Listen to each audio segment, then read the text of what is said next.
கொண்டு கந்த ஒரே தாய் வீட்டு சீதனும் இந்த பல்லாங்குழிதே.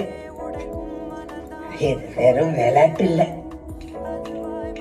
ஒரு பொம்பளை எப்படி பொழைக்கணும்னு சொல்லி தர ரகசியம்.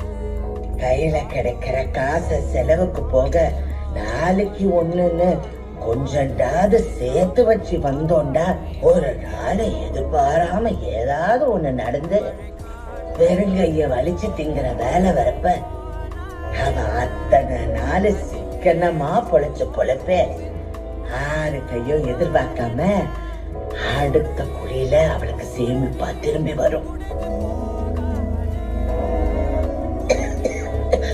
ஒரு மனுஷன் சந்தோஷமா இருக்கிறதுக்கு காசு வேணுமானே எனக்கு தெரியாது, ஆனா மரியாதையா இருக்கிறதுக்கு கண்டிப்பா காசு வேணும்.